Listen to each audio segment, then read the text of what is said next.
Izin Bapak Ibu, suara saya terdengar nggak? Terdengar, Bu. Dengar ya. Kita mulai Terdengar, saja Bu. ya. Sudah jam 9 lewat 5 menit di sini. Dan yang belum hadir tinggal satu ya, Inspektorat. Ini nanti bisa bergabung. Baik Bapak Ibu sekalian, ini berarti semua hari ini ya digabung ya, yang kecuali kecamatan. Baik Bapak Ibu, Bismillahirrahmanirrahim. Assalamualaikum warahmatullahi wabarakatuh. Waalaikumsalam. Ya, terima kasih Bapak Ibu atas kehadirannya. Mudah-mudahan walaupun Zoom ya, kita tetap tetap optimal lah ya dalam melaksanakan kegiatan pada hari ini. Baik Bapak Ibu sekalian, untuk hari ini sesuai dengan jadwal dan surat yang kami sampaikan, ini sebagai salah satu tahapan yang kita lakukan dalam upaya untuk pemenuhan atau menindaklanjuti dari hasil evaluasi SAKIP di 2025. Jadi Bapak Ibu, sama-sama kita ketahui bahwa evaluasi SAKIP kita sudah dilakukan di bulan Oktober tahun 2025 dan hasilnya sudah keluar di bulan Desember.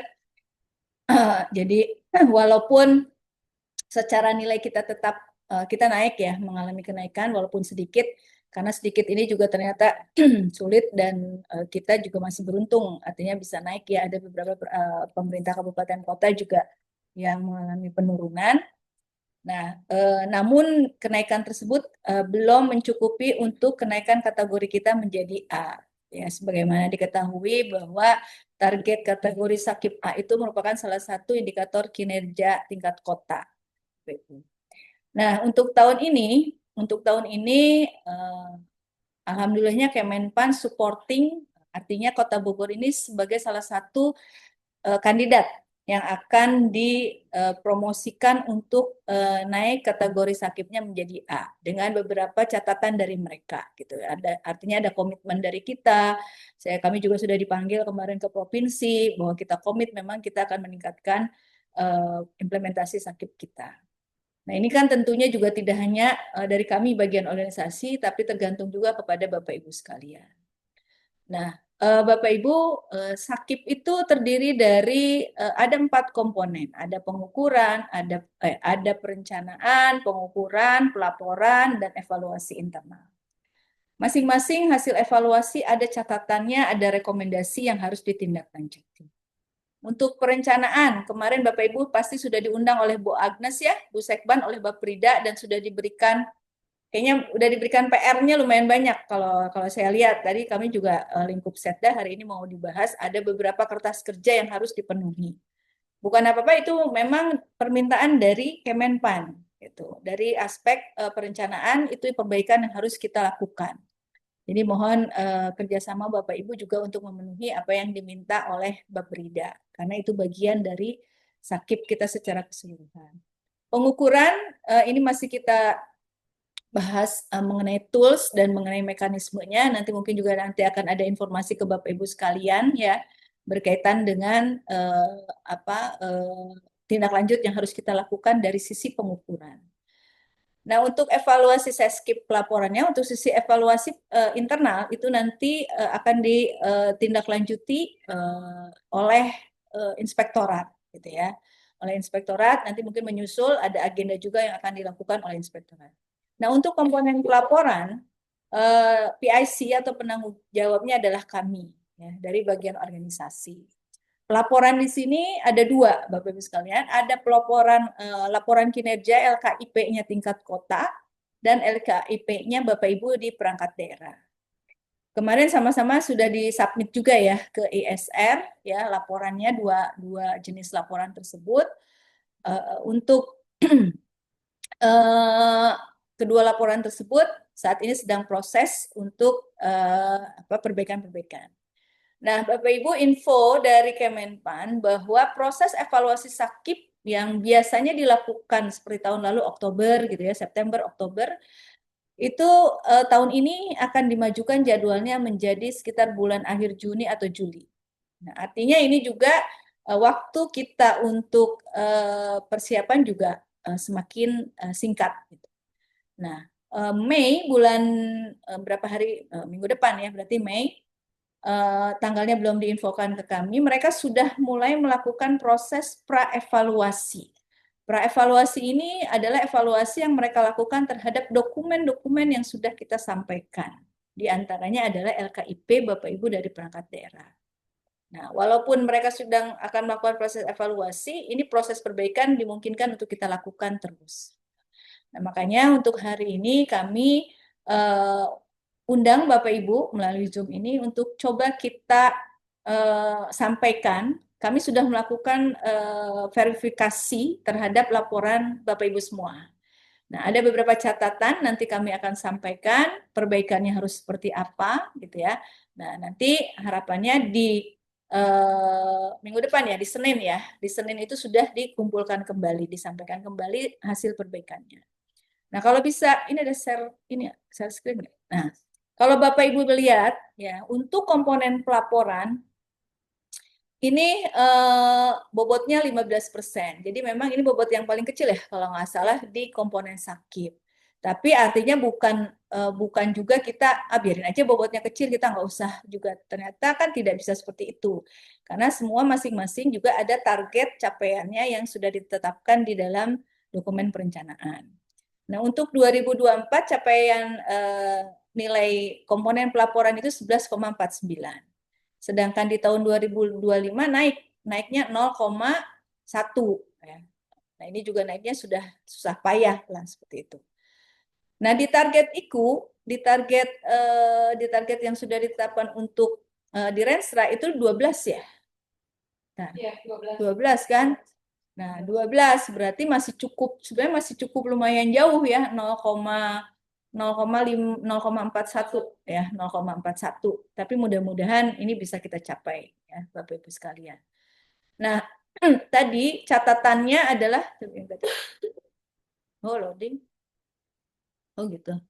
Nah, jadi catatannya bahwa catatan dari Kemenpan di LHE kita itu bahwa dari sisi pelaporan ya, pemerintah Kota Bogor sudah membuat LKIP baik tingkat Pemda maupun tingkat perangkat daerah. Nah, pelaporan LKIP perangkat daerah, LKIP tingkat Pemda ini merupakan bagian dari LPPD yang sudah disampaikan juga ke Kemendagri. Nah, kemudian juga laporan kinerja yang disampaikan juga menurut Kemenpan sudah menyajikan analisa ya terhadap realisasi kinerja yang sudah dicapai yang tertuang di dalam PK gitu kan. Nah, namun masih ada namunnya, masih ada beberapa catatan, ada dua sebetulnya catatannya. Yang pertama berkaitan dengan Monef ya masalah. Jadi di catatannya adalah pemerintah Kota Bogor dan seluruh perangkat daerah sudah menyusun laporan kinerja secara berkala, triwulan atau semester menggunakan aplikasi yang tersebar saat ini. Ada si Abang, ada di Simpek, ada di Sadaya. Nah, namun menurut mereka ini evidence-nya masih belum mencukupi karena ini belum dituangkan di dalam ISR. Nah, kemudian juga waktu itu akses di Sadayanya juga masih belum maksimal. Nah, sehingga dianggap proses monitoring dan evaluasi kinerjanya ini masih belum transparan karena pemanfaatan atau penggunaan aplikasi sistem informasi merupakan minimum requirement kalau kita mau A. Jadi mereka tetap ngejarnya adalah ke penggunaan aplikasi sistem informasi. Nah, catatan kedua adalah laporan kinerja LKIP-nya Pemda maupun perangkat daerah dianggap belum cukup menyampaikan informasi yang memadai yang menyangkut tentang kualitas atas keberhasilan. Kalau misalnya IKU-nya tercapai, kita anggap itu berhasil. Nah, tapi mereka melihat bahwa itu masih kurang ya. Jadi belum memunculkan mungkin sudah tapi dianggapnya juga belum maksimal gitu. Kenapa kalau tercapai apa keberhasilannya? Gitu. Terus kalau tidak tercapai kenapa bisa gagal? Apa yang menyebabkannya? Kemudian kalau berhasil tadi upayanya seperti apa yang sudah dilakukan? Harusnya itu tertuang tuh dinarasikan, dideskripsikan. Kalaupun gagal, hambatannya seperti apa? Yang berhasil pun sebetulnya ada hambatannya, tapi ada upaya yang dilakukannya. Nah, ini kemarin mereka melihat, mungkin mereka tidak melihat semua, tapi mereka melihat beberapa perangkat daerah, dan kebetulan pada saat di evaluasi oleh mereka itu ada tadi muncul catatan seperti tadi. Nah, Bapak Ibu sekalian, untuk predikat A Sakip itu implementasi Sakip tidak hanya di beberapa perangkat daerah. Jadi harus di semua, ya, di semua perangkat daerah, di seluruh perangkat daerah. Sehingga nanti laporan atau LKIP-nya semua juga diharapkan kualitasnya sama, lah seperti itu. Ya. Nah, rekomendasinya adalah yang pertama, menjawab tadi catatan yang pertama adalah kita harus memanfaatkan aplikasi yang sudah kita gunakan. Kalau bisa mereka maunya integrasi datanya, kan seperti itu. Jadi bisa proses monefnya itu bisa transparan, terus ada buktinya juga, ada evidennya juga, seperti itu. Nah, untuk rekomendasi yang kedua, yang berkaitan dengan catatan yang kedua, adalah upaya kita untuk meningkatkan kualitas dari laporan kinerja tadi, ya. Jadi di dalamnya harus analisanya harus lebih mendalam, kemudian juga berbagai tadi data-data yang disampaikannya juga lebih lengkap lagi, kemudian ada analisanya, ada ya kalau yang perbandingan mungkin tidak hanya cukup angka, tapi juga ada penjelasan dan segala macam. Nah, jadi termasuk juga analisa bagaimana efisiensinya, seperti itu. Jadi ini yang diminta oleh mereka. Nanti ini yang akan mereka evaluasi, akan mereka lihat dari LKIP-nya Bapak Ibu sekalian, seperti itu. Nah, untuk itu hari ini kami kumpulkan Bapak Ibu. Jadi ada beberapa catatan yang akan kami sampaikan nanti teknis oleh Bu Tari, masing-masing OPD-nya ya catatannya. Mohon untuk ditindaklanjuti dan mohon nanti laporan Bapak Ibu dibuat selengkap-lengkapnya.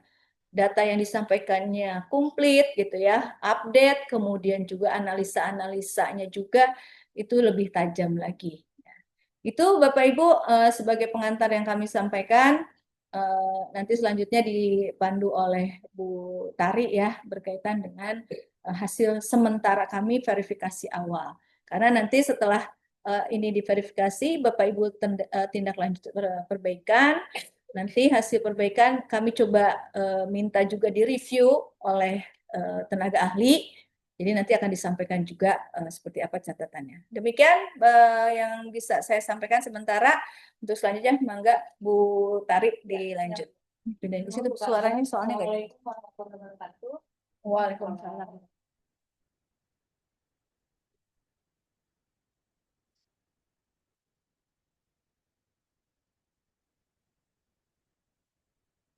Terdengar suara saya, Bapak Ibu, izin.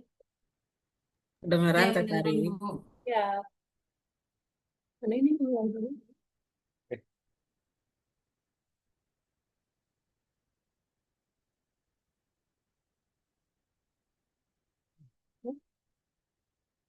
Share screen-nya udah terlihat ya, Bapak Ibu ya?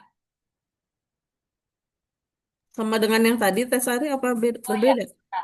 Nah, nih, baik, terima kasih Bu Kabag, izin Bapak Ibu.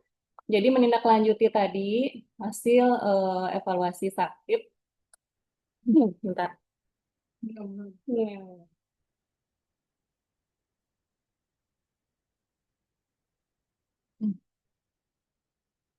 Hmm.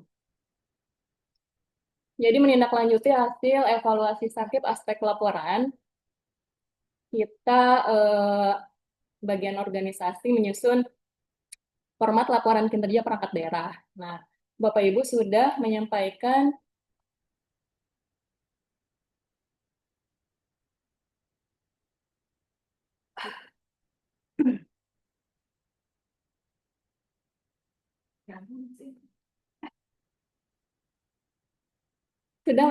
laporan kinerja kepada kami gitu ya. Nah, kemarin itu kita sudah memverifikasi laporan kinerja Bapak Ibu.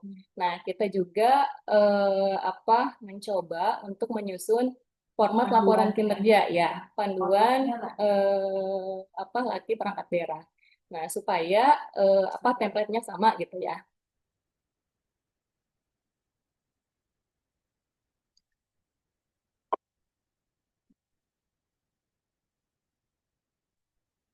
Bentar.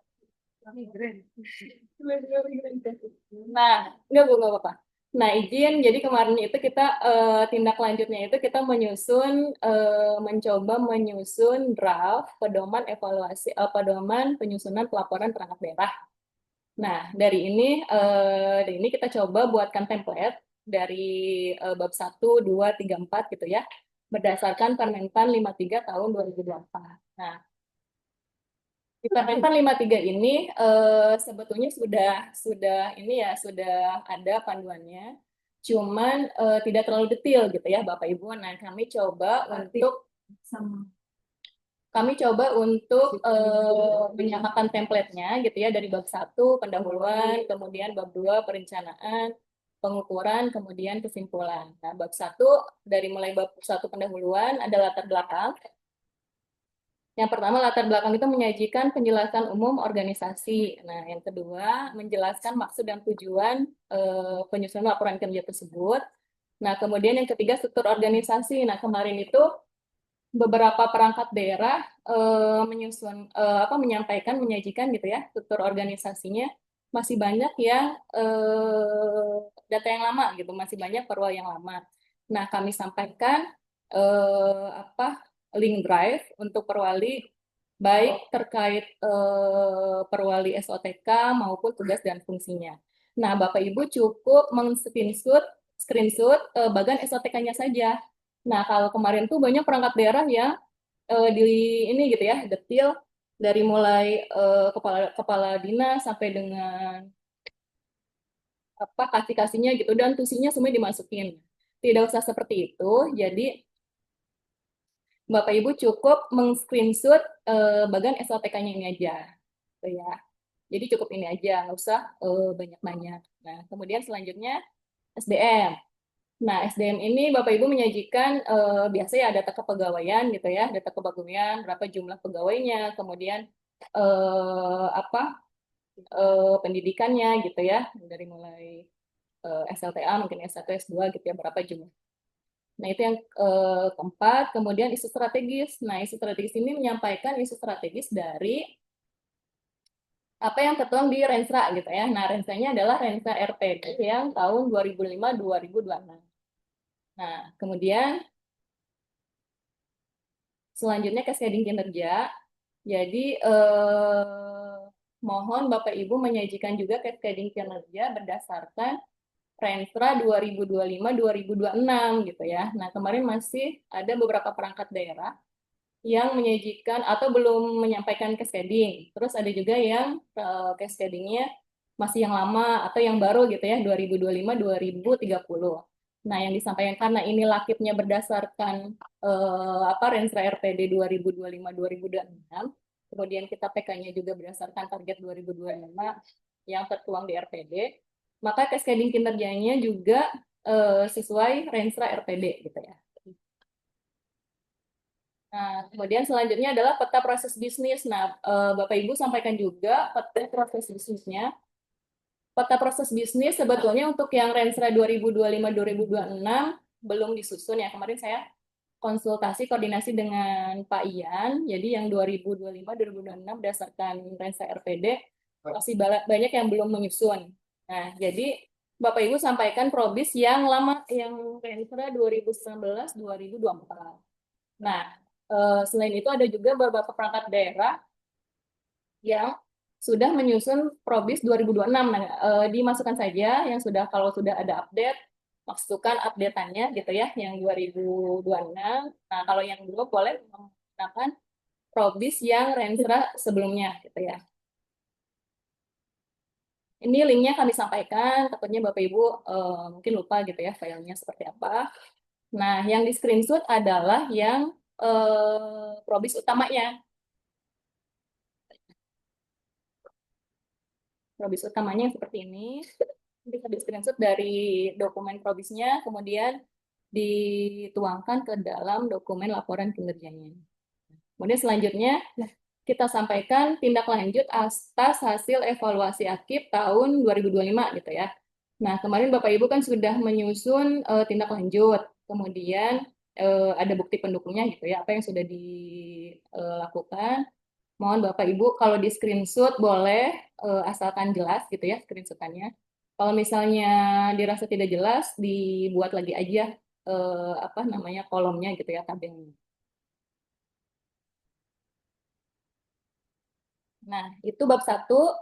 Kemudian selanjutnya adalah bab 2 perencanaan kinerja. Nah, sebetulnya di Permenpan 53 itu perencanaan kinerja hanya menjelaskan rencana strategis dan perjanjian kinerjanya gitu ya.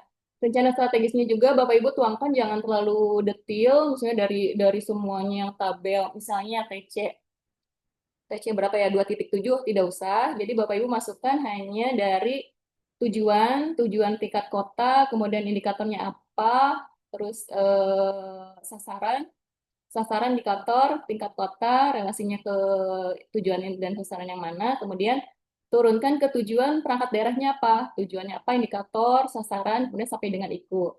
Nah, itu aja yang Bapak Ibu sampaikan di apa bab subbab rencana strategis. Nah, kemudian yang selanjutnya adalah perjanjian kinerja. Perjanjian kinerja tahun 2025. Nah, perjanjian kinerja tahun 2025 ini seperti yang saya sampaikan tadi berdasarkan Rensra RPD tahun 2025. Nah, kemarin kan ada beberapa perangkat daerah yang melakukan ini ya perubahan target ya. Ini seperti Dinas Kesehatan, dari Dinas Kesehatan di PK Dinas Kesehatan ada yang melakukan perubahan target gitu ya. Ada perubahan target. Nah, ini dijelaskan oleh Bapak Ibu gitu ya. Kalau kemarin ada beberapa perangkat daerah yang di screenshot dari PK-nya dan itu tidak jelas. Nah, mohon dibuatkan aja tabelnya dari sasaran, IKU, target, kemudian target perubahan diketik ulang gitu ya supaya jelas.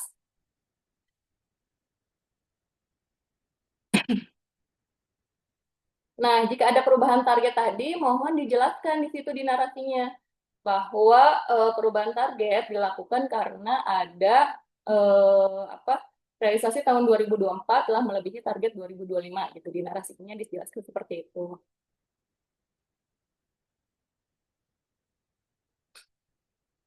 Kemudian lanjutnya rencana anggaran.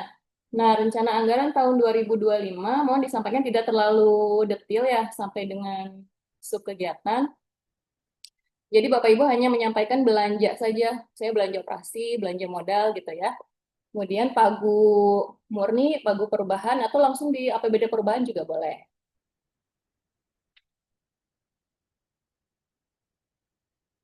Tuh, kemudian, nah yang sebetulnya yang paling utama dievaluasi oleh Kemenpan itu bab ketiga akuntabilitas kinerja gitu. Nah, bab akuntabilitas kinerja ini menjelaskan capaian kinerja eh, organisasi. Nah, Bapak Ibu sampaikan dulu rekap capaian kinerjanya. Jadi misalnya ada berapa indikator.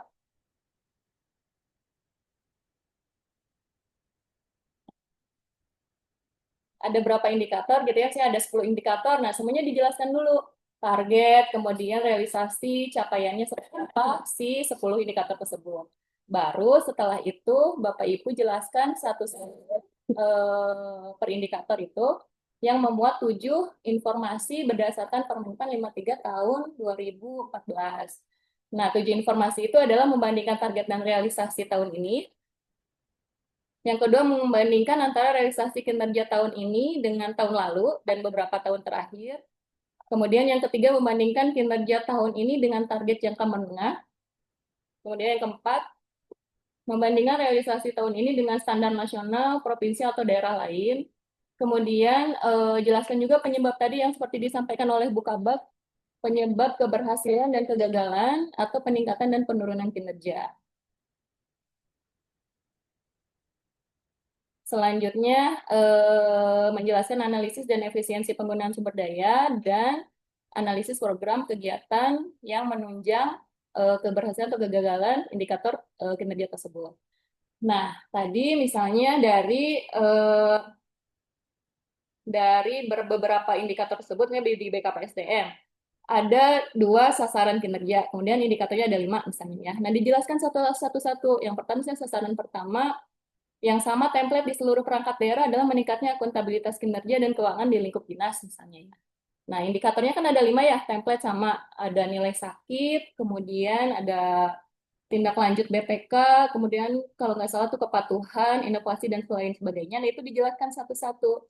Jadi satu-satu dijelaskan runut semuanya apa yang memuat 7 informasi tadi.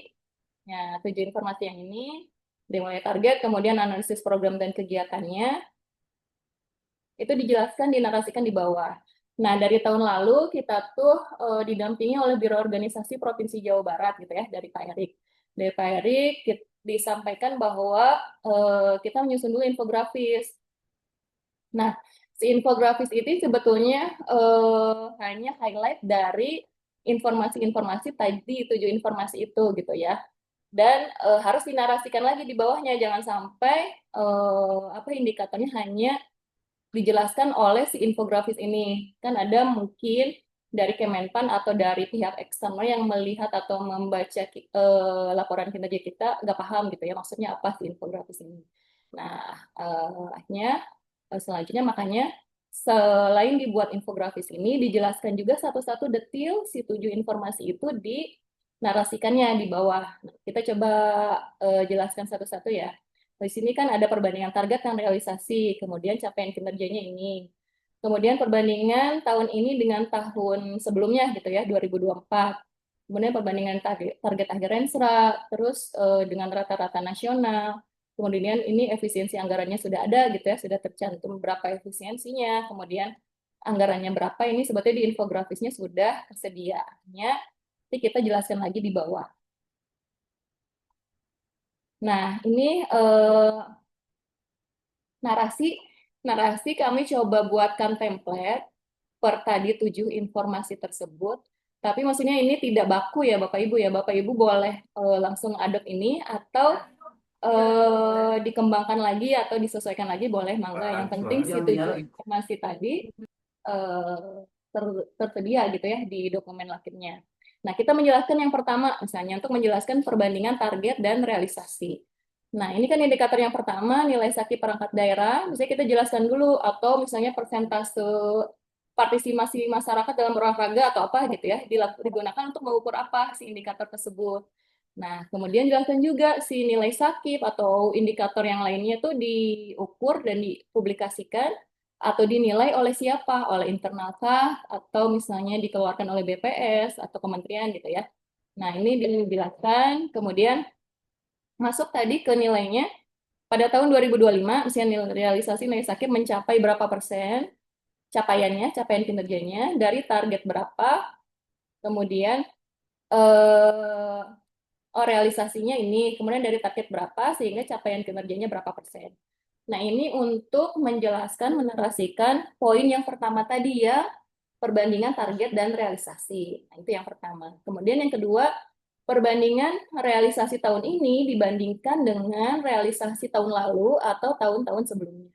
Nah, untuk membandingkan ini, narasinya seperti ini. Kemudian Bapak Ibu juga bisa melengkapi dengan apa namanya tren. Kalau si indikator tersebut diketahui gitu realisasinya beberapa tahun ke belakang, misalnya nilai sakit. Nah, nilai sakit ini kan memang sudah dinilai dari beberapa tahun yang lalu gitu ya. Itu bisa disajikan trennya. Kalau misalnya indikatornya baru, misalnya indikatornya hanya dipakai di ini baru ditetapkan sebagai ikut di Rensa RPD, sedangkan tidak diketahui ini realisasinya di tahun sebelumnya berapa. Nah, disampaikan aja, dijelaskan, misalnya untuk realisasi tahun 2000, tidak bisa diperbandingkan dengan realisasi 2024 atau tahun sebelumnya karena indikator tersebut belum ditetapkan sebagai IKU sehingga tidak dinilai atau tidak diukur. Gitu. Nah, itu bisa disampaikan seperti itu. Tuh, kemudian yang ketiga, membandingkan kinerja tahun ini dengan target jangka menengah. Nah, harusnya tuh realisasi tahun ini, misalnya nilai sakit, realisasi tahun ini sudah 82. Nah, dilihat target jangka menengahnya. Jangka menengah kan tertuang di Renstra ya. Bapak Ibu sudah menyusun Renstra perangkat daerah yang baru tahun 2025 sampai 2030. Nah, dilihat targetnya di tahun 2030 itu berapa. Nah, perbandingkan gitu relasi tahun ini dibandingkan dengan target 2030 sudah mencapai berapa persen. Nah, kalau misalnya ada indikator yang hanya dipakai di RPD, di RPJMD yang baru, di range yang baru, saya nggak muncul lagi gitu ya. Misalnya indeks apa, nanti tuh sudah berubah di range yang baru tidak muncul lagi. Nah, Bapak Ibu bisa sampaikan bahwa indikator tersebut tidak lagi ditetapkan sebagai IKU di Renstra periode 2025-2030 sehingga untuk perbandingan jangka menengah dibandingkan dengan target Renstra RPD yang 2026. Bandingkan itu dengan target 2026-nya. Jadi capaiannya sudah berapa persen. Tuh, kemudian yang ke berapa tadi? Yang 4 ya. Nah, kemudian selanjutnya perbandingan dengan tingkat provinsi standar nasional. Kalau di Permenpan 53 itu bandingkan dengan standar nasional jikalau ada.